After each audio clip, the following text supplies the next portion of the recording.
Hello everyone, welcome back to try and taste kitchen. આજે હું તમારી સાથે શેર કરીશ ગુજરાતી સ્ટાઇલથી વાટી દાળના ભજીયા બનાવવાની રેસીપી। આ ભજીયા એકદમ ક્રિસ્પી બને છે અને સ્વાદમાં તો ખૂબ જ ટેસ્ટી લાગે છે અને એમાં પણ આ વરસાદની સિઝનમાં ભજીયા ખાવાની તો મજા જ પડી જાય। તો ચલો રેસીપી સ્ટાર્ટ કરીએ। જો તમને આ મારી વાટી દાળના ભજીયા બનાવવાની રેસીપી પસંદ આવે તો વિડીયોને લાઇક કરજો, ફ્રેન્ડ્સ ફેમિલીમાં શેર કરજો અને મારી ચેનલ ઉપર નવા હો, ચેનલને સબસ્ક્રાઈબ ના કરી હોય તો ચેનલને સબસ્ક્રાઈબ કરવાની છે। સબસ્ક્રાઈબ કરવું એ બિલકુલ જ ફ્રી છે। સબસ્ક્રાઈબ કરવા માટે નીચે આપેલો રેડ બટન પ્રેસ કરી બાજુમાં આપેલો બેલ આઇકન પ્રેસ કરવો અને તેમાં ઓલ સિલેક્ટ કરવું, જેથી તમને મારા બધા વિડીયોની નોટિફિકેશન મળતી રહે। વાટી દાળના ભજીયા બનાવવા માટે મેં અહીંયા 1 કપ ચણાની દાળને 5 થી 6 કલાક સુધી પલાળીને રાખી દીધી હતી। તમે જોઈ શકો છો કે દાળ ખૂબ જ સરસ પલળી ગઈ છે। આપણે આ રીતે હાથથી તોડીએ તો આસાનીથી 2 કટકા થઈ જાય છે। હવે આપણે આ દાળને મિક્સર જારમાં એડ કરી દરદરું પીસી લેવાનું છે। ધ્યાનમાં રાખશું કે આપણે જ્યારે આ દાળને પીસશું ત્યારે બિલકુલ પણ પાણી એડ નથી કરવાનું। તો તમે જ્યારે મિક્સરમાં દાળ પીસો તો વચ્ચે વચ્ચે ચમચીથી હલાવતા જઈ અને દાળને દરદરી પીસી લેવાની છે।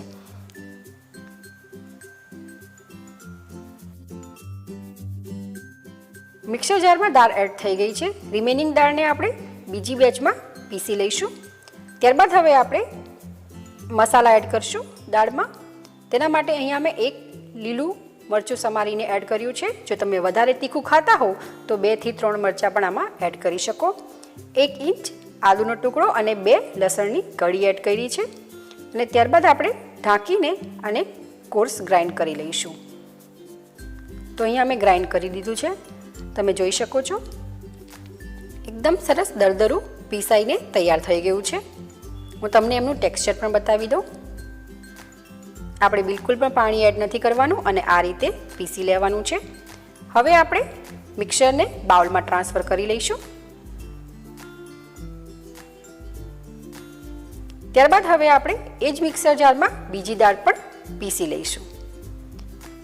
મિક્સર જારમાં બીજી દાળ પીસતા પહેલાં આપણે થોડી દાળને કાઢી લઈશું અને આ દાળને આપણે આપણા વાટી દાળના ભજીયાના બેટરમાં એડ કરશું। આમ કરવાથી વાટી દાળના ભજીયામાં આ દાળનો ક્રન્ચી ટેસ્ટ ખૂબ જ સરસ આવશે। તો અહીંયા મેં બીજી બેચ પણ પીસી લીધી છે દાળની। તમે જોઈ શકો છો। આપણે બાઉલમાં ટ્રાન્સફર કરી લઈશું। હવે આપણે ભજીયાને ટેસ્ટી બનાવવા માટે 2 મીડિયમ સાઇઝની ડુંગળીને આ રીતે કટ કરીને એડ કરી છે। ત્યારબાદ આપણે 1/4 ટેબલસ્પૂન હળદર એડ કરશું, ચપટી હિંગ એડ કરશું, 1/4 ટેબલસ્પૂન જીરું એડ કરશું, ધાણા ભાજી એડ કરશું અને સ્વાદ અનુસાર મીઠું એડ કરશું। હવે આપણે બધા મસાલાને દાળ જોડે મિક્સ કરી લઈશું।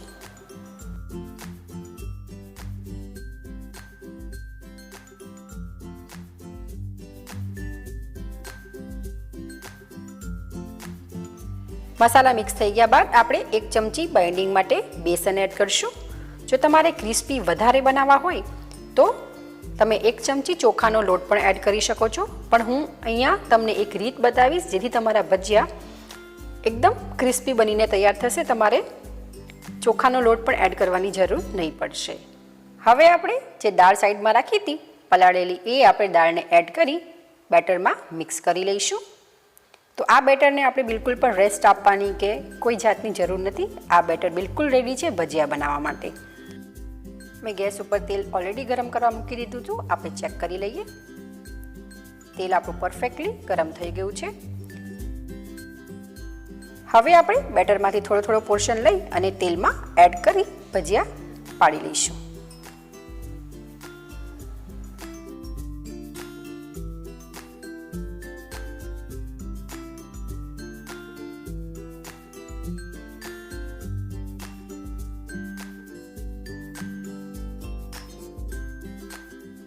આ ભજીયાને આપણે મીડિયમ ફ્લેમ ઉપર ફ્રાય કરશું અને 1 મિનિટ બાદ આપણે ભજીયાની સાઈડને ચેન્જ કરી લઈશું।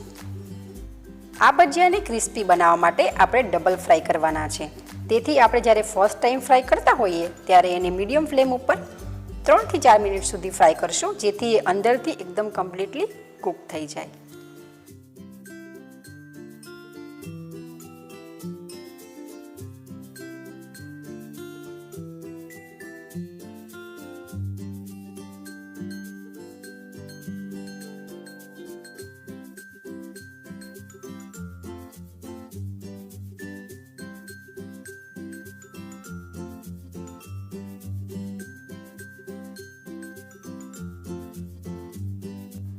3 થી 4 મિનિટ થઈ ગઈ છે. તમે જોઈ શકો છો આપણા ભજીયા ફ્રાય થઈને તૈયાર થઈ ગયા છે.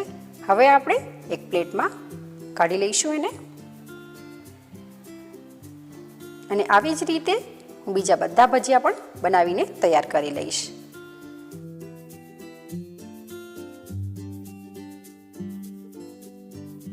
તો તમે જોઈ શકો છો અહીંયા મેં બધા જ ભજીયા બનાવીને તૈયાર કરી લીધા છે. થોડાક ભજીયા ઠંડા થાય ત્યારબાદ આપણે એને ડબલ ફ્રાય કરવા માટે 2 હથેળી વચ્ચે આ રીતે પ્રેસ કરશું અને ચપટા કરી દઈશું. એવી જ રીતે આપણે બધા ભજીયાને પ્રેસ કરી અને ચપટા કરી દઈશું. આમ કરવાથી ભજીયા જ્યારે આપણે સેકન્ડ વાર ફ્રાય કરશું તો ખૂબ જ ક્રિસ્પી બનશે.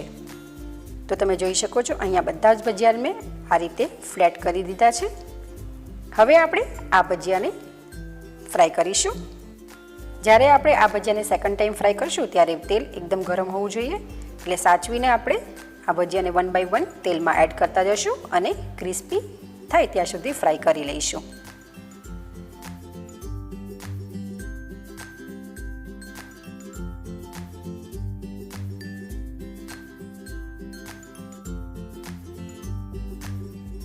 વચ્ચે ભજીયાની સાઈડ્સને આપણે ચેન્જ કરી લઈશું જેથી બીજી બાજુ પણ કમ્પ્લીટલી સરસ ગોલ્ડન ક્રિસ્પી ફ્રાય થઈને તૈયાર થઈ જાય. 1 થી 2 મિનિટ થઈ ગઈ છે. તમે જોઈ શકો છો એકદમ ક્રિસ્પી ભજીયા ફ્રાય થઈને તૈયાર થઈ ગયા છે, જેને જોતાં જ ખાવાનું મન થઈ જાય એવા બન્યા છે. હવે આપણે આ ભજીયાને એક પ્લેટમાં કાઢી લઈશું અને હું બીજી બેચ પણ આ રીતે ફ્રાય કરીને તૈયાર કરી લઈશ. તો અહીંયા મેં બીજી બેચ પણ ફ્રાય કરીને તૈયાર કરી લીધી છે. તમે જોઈ શકો છો એ પણ એકદમ ક્રિસ્પી ફ્રાય થઈ ગયા છે. ભજીયાને આપણે પ્લેટમાં કાઢી લઈશું અને ગરમા ગરમ સર્વ કરશું. તો રેડી છે આપણા એકદમ ક્રિસ્પી અને સુપર ટેસ્ટી વાટી દાળના ભજીયા બનીને. તમે પણ તમારા કિચનમાં આ ભજીયા એકવાર જરૂરથી બનાવજો અને કેવા બન્યા છે એ કમેન્ટ બોક્સમાં મને જરૂરથી જણાવજો.